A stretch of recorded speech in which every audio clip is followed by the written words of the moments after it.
What's up, guys? Doug Polk here with an exclusive video of our card player on selecting your continuation bet size. Now, this is a subject that a lot of players have different opinions on, and there's a lot of different options at your disposal. I think people nowadays see anything from about a 1/4 c-bet size all the way up to around a 2/3 or 3/4 pot c-bet size as viable options. And I want to talk about the difference across some board textures and some different strategies you yourself can employ. Now, the basic idea is sort of this. If you want to go with a bigger bet size on the flop, in general, you want your hands to be more polarized because you don't want to be going a large size with a middling hand. Like, let's say you have a hand like second pair. If you decide you're going to use a strategy that has a lot of small bets on the flop, it can be totally fine to bet that hand for 1/3 or 1/4 pot. But if you're going to use a more traditional c-bet strategy of 50% or 60% pot, those hands become much worse to bet because if they get check raised, they do quite poorly. And additionally, those hands, when called, are more likely to be behind than their top pair counterparts. So if you use a bigger size, you want to stay away from those hands, but they could be okay for the small size. Now, it's also important to understand what it does to your opponent's range when you use a very small size versus when you go a bigger size. When you use that small bet size, your opponent's much more likely to have hands like bottom pair or ace high or gut shots or maybe even just overcards with a backdoor flush draw. When you use the bigger size, they're going to be more weighted towards having pairs on the flop or stronger draws. So keep that in mind as you select your bet size. Now, the single most important thing to me when I'm deciding between two bet sizes is what is the board texture like?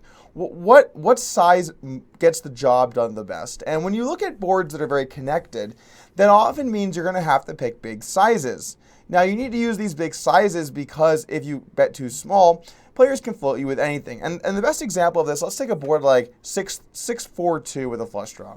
If you bet very small on this board, what's going to happen is your opponent's only going to need, overcards to float you, and you can't even not have overcards on this flop. You're either going to have a 2-4-6 for a pair, a 3 or a 5 for a gut shot, or you have two overcards. So if you bet 1/4 pot on a 6-4-2 board, expect to get almost no folds ever. I mean, maybe you get them to fold a hand like 10-8 off or something, but even then they could justify calling to try and hit top pair by the river. So, realistically, on boards like that, I like to see a bet size of closer to half pot, 2/3 pot.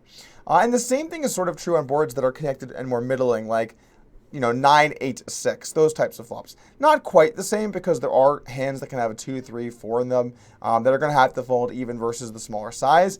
But it's still a more effective strategy to put hands that just are gut shot, for example, or ace high in the tough spots on those boards. Now, when you're looking at the small bet size, you're going to want to pick boards that are dry, boards that are very static. Good examples of these boards are boards like King 7-2 Rainbow, 9-9-4 Rainbow, Ace 7-2 Rainbow, and even if these boards have a flush draw, they can still be rather dry.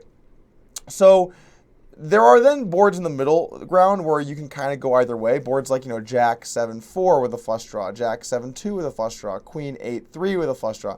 Those boards you have a little more discretion between both options, but the main things to take away here are you want to make sure your bet size makes sense given the board, your strategy makes sense given your bet size, and you have a good idea for the range of hands your opponent has when they do continue. And if you want more information on how you should be c-betting, I recommend checking out the Upswing Lab for more info.